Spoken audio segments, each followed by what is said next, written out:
अरे मोदी जी, कभी तो सच बोलिए। सच तो बोलो, कभी तो सच बोलो। क्या डर नहीं है मरने का? वहाँ तुम्हें अमित शाह नहीं बचाएगा, वहाँ तुम्हारे ये झूठ बोलने वाले मिनिस्टर नहीं बचाएंगे। वहाँ भगवान होगे और तुम होगे। एक तरफ से तुम्हारी सच्चाई होगी और एक तरफ से तुम्हारा झूठ होगा। वहाँ कोई बचाने वाला नहीं है। तो अगर देश बचाना है, मोदी सरकार को हटाना है कि ये कभी वापस ना आए। अगर ये वापस आएंगे तो अल्लाह ही जाने इस मुल्क का क्या होगा, वो खुदा ही जानता है। आज वो जलियांवाला बाग की बात कर रहे थे। वहां जब डायर ने गोली चलाई, उसने ये नहीं देखा ये मुसलमान है, सिख है या हिंदू है। उसने गोली चलाई कि ये हिंदुस्तानी है और मैंने इस हिंदुस्तानी को मारना है। उस खून को याद कीजिए जो वहां उस जमीन पे पड़ा हुआ है। वो हिंदुस्तानी का खून था, उस वक्त धर्म नहीं था। आज हम धर्म पे बटे जा रहे हैं। महात्मा गांधी ने एक आंदोलन शुरू किया। उनकी लड़ाई ये नहीं थी चलो एक दिन प्रधानमंत्री बनेगा हिंदुस्तान का, इसलिए किया कि भारत से अंग्रेजों को निकालना है। हमें अपने झगड़े भूल जाने हैं। अगर हम अपने झगड़े नहीं भूलेंगे तो फिर कभी भी हम इनको नहीं निकाल नहीं सकते। जब इलेक्शन आए और मरने का समय भी होगा, उससे कहना भगवान से मुझे सिर्फ इतनी मोहलत दे कि मैं अपना बटन दबा सकूं, उसके बाद मैं तैयार हूं, जहां ले जाओगे मैं तैयार हूं जाने के। और मरने से पहले मैं जरूर वो देश देखूंगा जिसे मैं कहूंगा गांधी तेरा देश बन गया, शेख अब्दुल्ला तेरा देश बन गया, नेहरू तेरा देश बन गया, आजाद तेरा देश बन गया। और जिन्होंने कुर्बानियां दी हैं उनसे भी जाके कहूंगा तुम इस देश के लिए सो गए, मगर आज वो देश तुम्हारी मेहरबानी से जिंदा है। अरे जो हम पे वार किए गए नेशनल कॉन्फ्रेंस पे, जो हमारी खुद मुख्तारी लूटी गई, पहले उनको निकालो जो इस देश को गुलाम बनाना चाहते हैं। जिस रेल को कश्मीर पहुंचना था, कटरा से बानिहाल तक, वो कहते हैं पहले कहते थे 2007 में पहुंचेगी, फिर कहने लगे 2010 में, फिर 15, अब कहते हैं 2025। मेरे ख्याल से तब तक मैं पहुंच जाऊंगा अल्लाह के पास, तो वो रेल छुक छुक करके भी नहीं पहुंचेगी। अरे सच तो बोलो, कभी तो सच बोलो कि देश को बचाना है और देश को उनसे बचाना है जो कि देश को तोड़ रहे हैं। ये आसान नहीं है। अगर हम ये समझते हैं कि इनको हम आसानी से हटा सकते हैं तो सच्चाई ये है इनको हम आसानी से हटा नहीं सकते जब तक हमारे दिल साफ नहीं होंगे। अगर मैं ये समझूं कि सिर्फ मैं ही मैं हूं और दूसरा कुछ भी नहीं है तो ये कभी भी नहीं जाएंगे।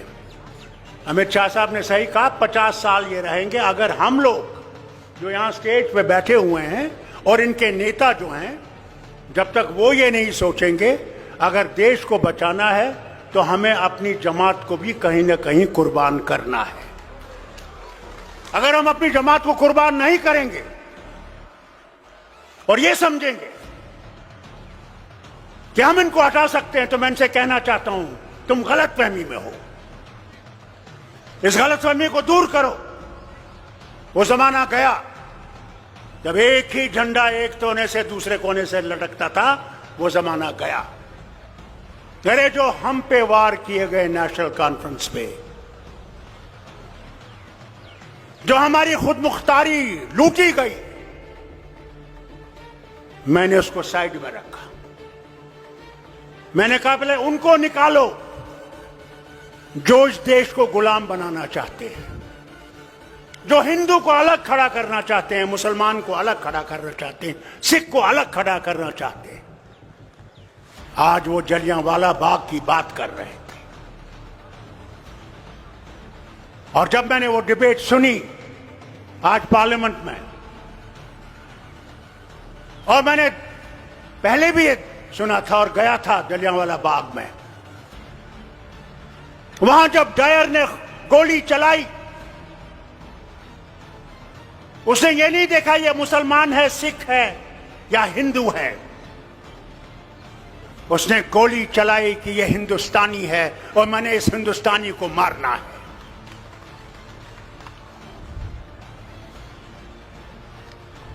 उस कुएं में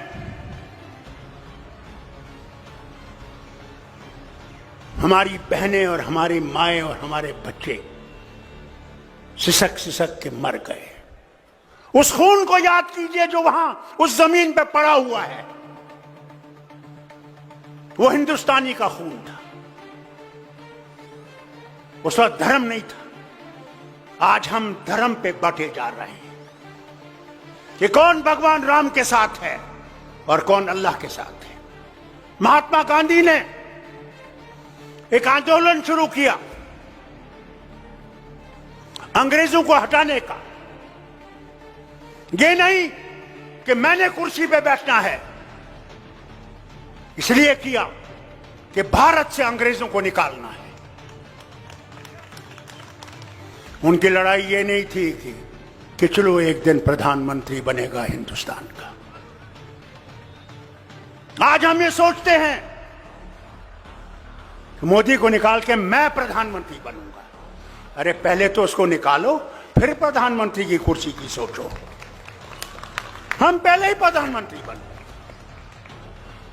मैं इन हिंदुओं से पूछना चाहता हूं, क्या भगवान राम सिर्फ तुम्हारा राम है? तुम्हारी पुस्तकों में लिखा है कि भगवान राम विश्व के भगवान हैं। तो अगर वो विश्व का भगवान है तो वो सबका भगवान है। वो अंग्रेजों का भी है, रूसियों का भी है, उनका भी है जो मानने वाली नहीं। हमें अपने झगड़े भूल जाने हैं। अगर हम अपने झगड़े नहीं भूलेंगे, मैं लीडरों से कहता हूं, तो फिर कभी भी हम इनको नहीं निकाल नहीं सकते।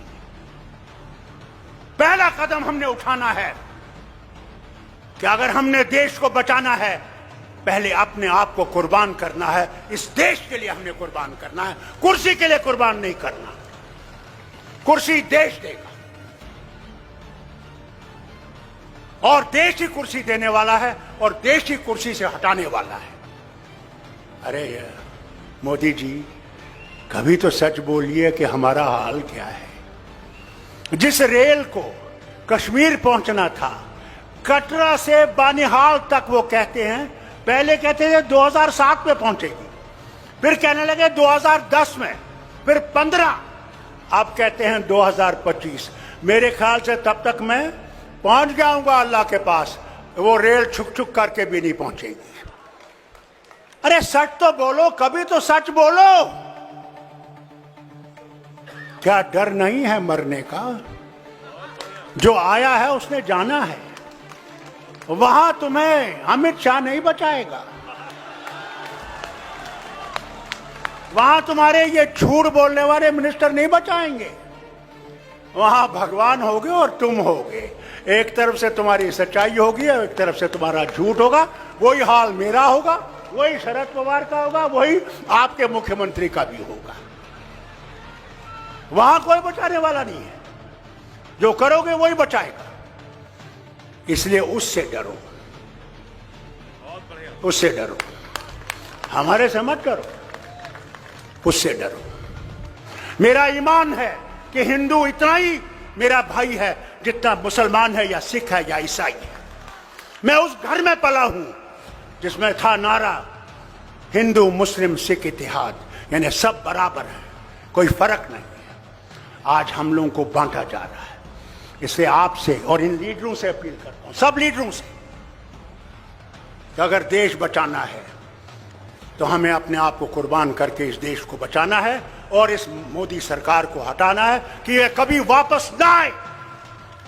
मैं इनसे कहता हूं, अगर ये वापस आएंगे तो अल्लाह ही जाने इस मुल्क का क्या होगा, वो खुदा ही जानता है। जब इलेक्शन आए और मरने का समय भी होगा, उससे कहना भगवान से, मुझे सिर्फ इतनी मोहलत दे कि मैं अपना बटन दबा सकूं, उसके बाद मैं तैयार हूं, जहां ले जाओगे मैं तैयार हूं जाने के लिए। और मरने से पहले मैं जरूर वो देश देखूंगा जिसे मैं कहूंगा, गांधी तेरा देश बन गया, शेख अब्दुल्ला तेरा देश बन गया, नेहरू तेरा देश बन गया, आजाद तेरा देश बन गया। और जिन्होंने कुर्बानियां दी हैं, जो काले पानी में मर गए, जलियांवाला बाग में मर गए, उनसे भी जाके कहूंगा तुम इस देश के लिए सो गए, मगर आज वो देश तुम्हारी मेहरबानी से जिंदा है।